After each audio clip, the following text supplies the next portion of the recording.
Bonjour à tous, je suis Armand Vorin-Bourgault, conseiller en gestion de patrimoine pour la société Valority Investissement, membre du groupe Valeurs et Capital, groupe indépendant dédié à la gestion de patrimoine depuis plus de 35 ans. Si les questions patrimoniales, fiscales, immobilières et financières vous intéressent, je vous invite à vous abonner dès à présent à cette chaîne. Alors, vous le savez tous, la crise sanitaire qui a été provoquée par le virus SARS-CoV-2 a eu pour conséquence un bouleversement de l'économie mondiale, sans précédent en temps de paix en tout cas. Le Fonds monétaire international a d'ailleurs prévenu que la récession mondiale serait la pire que nous ayons connue depuis les années 30. En France, le ministre de l'économie et des finances, Bruno Le Maire, a déclaré devant la commission des affaires économiques du Sénat, le 6 avril 2020, qu'en matière de croissance, les plus mauvais chiffres ont été observés, donc depuis 1945, ont été observés en 2009, conséquence directe de la crise des subprimes, et donc c'était environ 2,2% de récession. Et il a également ajouté qu'en 2020, eh bien, ces chiffres seraient largement dépassés. Il faut savoir que depuis le premier trimestre, que sur le premier trimestre en tout cas, on est déjà à une perte de 6 points de PIB. Donc c'est une crise qui est sans précédent, est forte et qui va prendre du temps à se résorber. Alors quelles peuvent être les conséquences sur le marché immobilier et doit-on s'attendre à un krach du marché immobilier français dans les mois, les années à venir? Alors pour répondre à ces questions, remettons-nous déjà dans le contexte du marché immobilier. Sur les 3 dernières années, donc 2017, 2018, 2019, le marché immobilier en France a été particulièrement dynamique puisque notamment en 2019, on a battu le record absolu des transactions sur une année avec un peu plus d'1 million de transactions. C'était une hausse de 10% par rapport à l'année précédente, 2018. Donc un marché très dynamique avec un volume de transactions très haut. Comment expliquer ce dynamisme? Eh bien, premièrement, par des taux d'intérêt historiquement bas. Deuxièmement, par un scoring bancaire tout à fait acceptable et profitable au plus grand nombre. Et troisièmement, à la durée proposée par les banques sur le financement. Donc, par exemple, encore en janvier 2020, donc de cette année, il était tout à fait possible d'obtenir un financement à 110%, donc sans apport, sur 25 ans, avec éventuellement 36 mois, 3 ans de franchise totale, et tout cela pour un taux d'environ, on va dire, 1,40.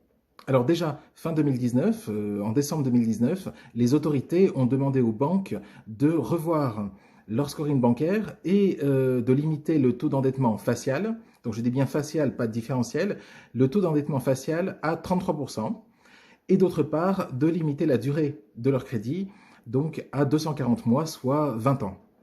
Alors déjà, à partir de cette annonce, on pouvait envisager un ralentissement du nombre de transactions et la baisse donc des prix de l'immobilier.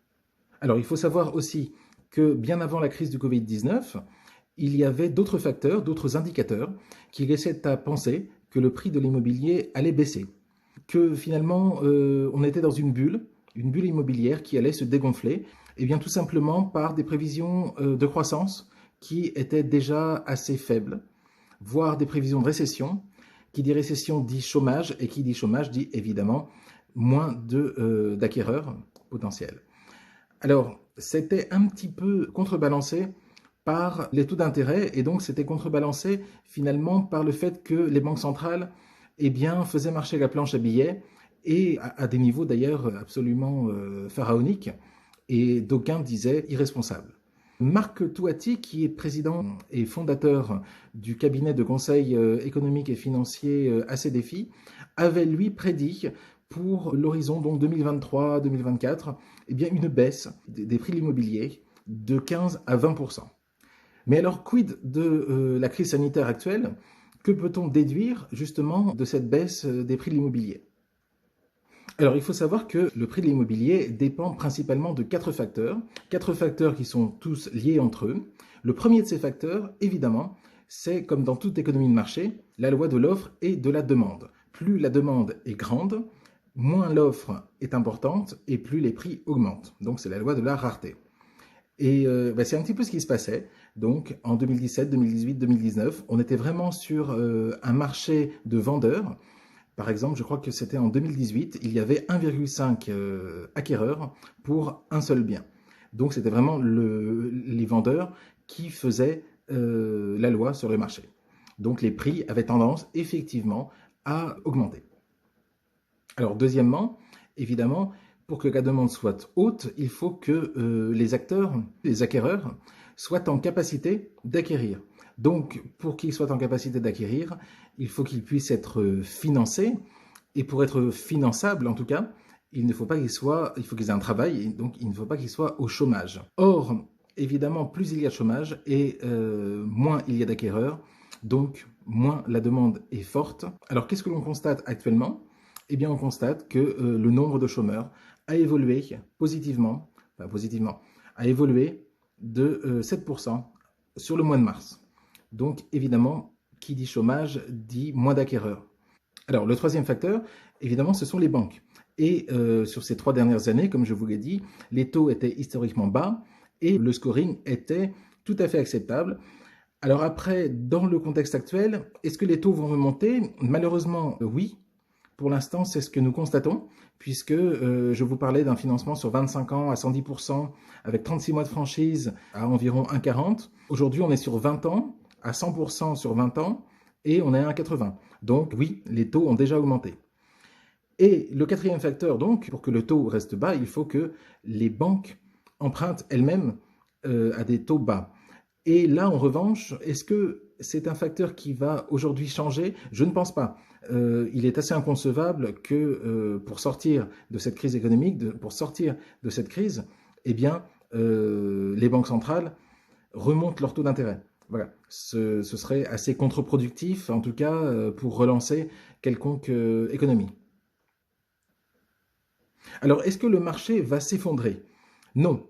Ça, je peux vous le dire, évidemment, le marché ne va pas s'effondrer. Qu'est-ce qu'on appelle un crack? Est-ce qu'il va y avoir un crack? Non, il n'y aura pas de crack. Un crack, c'est une baisse brutale.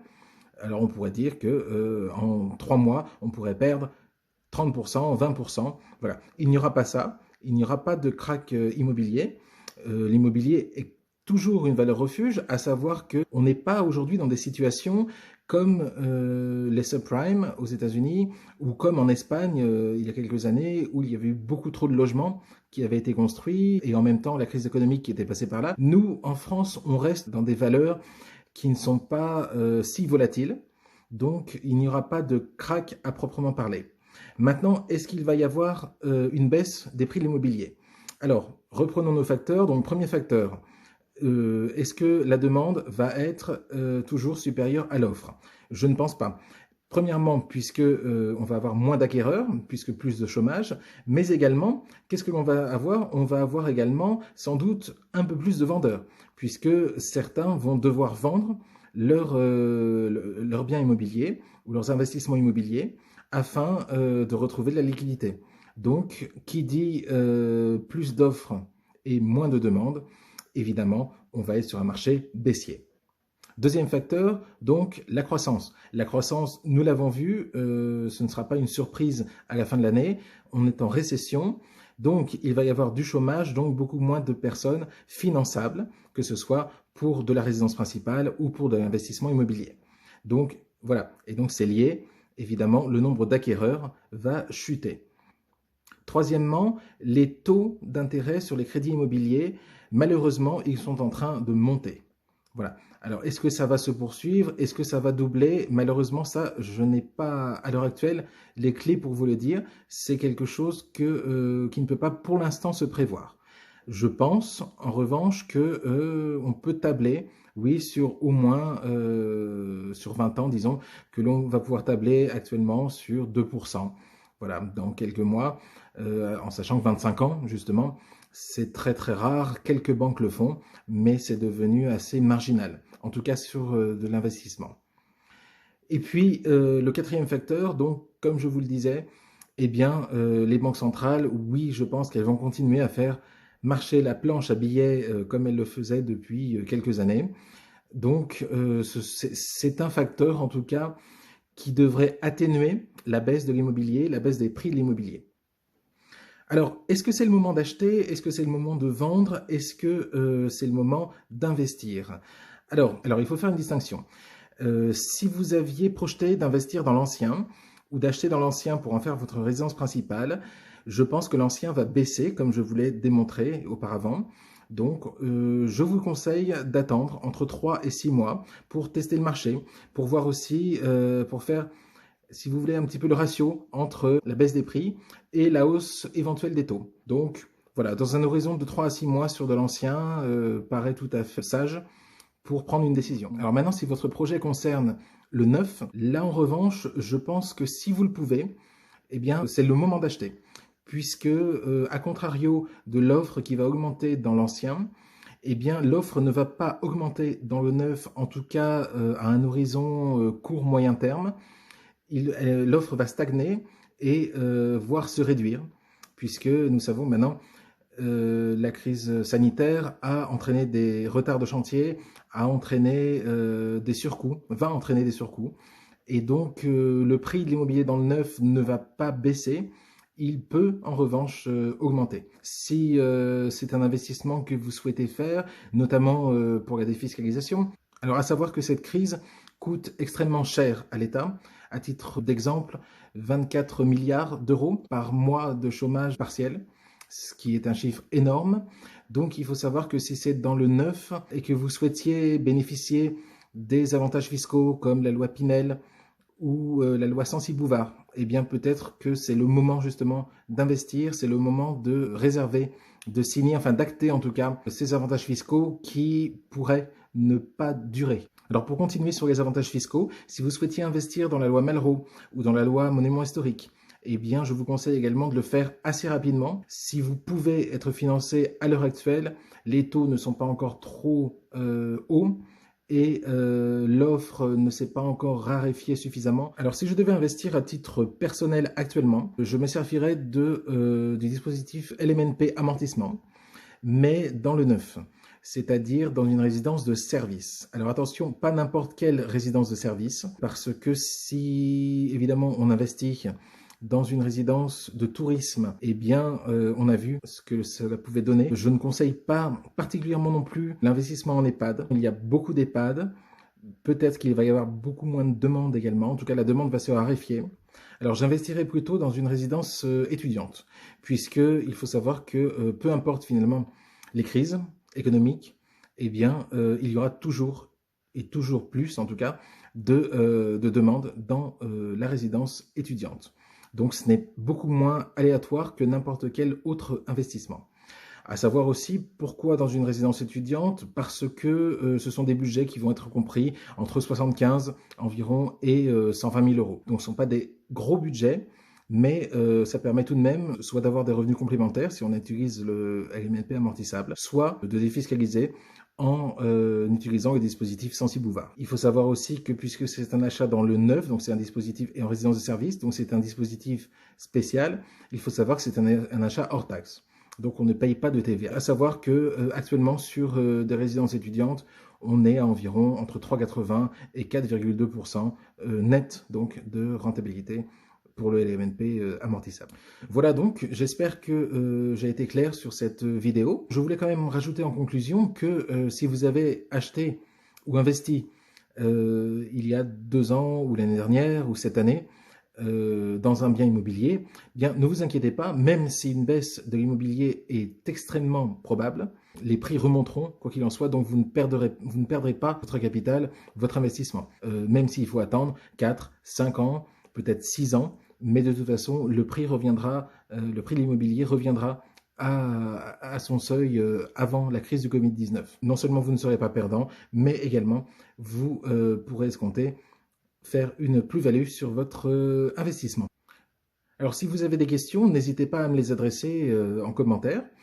J'y répondrai avec grand plaisir. Je vous remercie beaucoup pour votre attention. Je vous souhaite une excellente journée ou soirée selon l'heure à laquelle vous regardez cette vidéo. Et je vous dis à bientôt dans Parlons Patrimoine.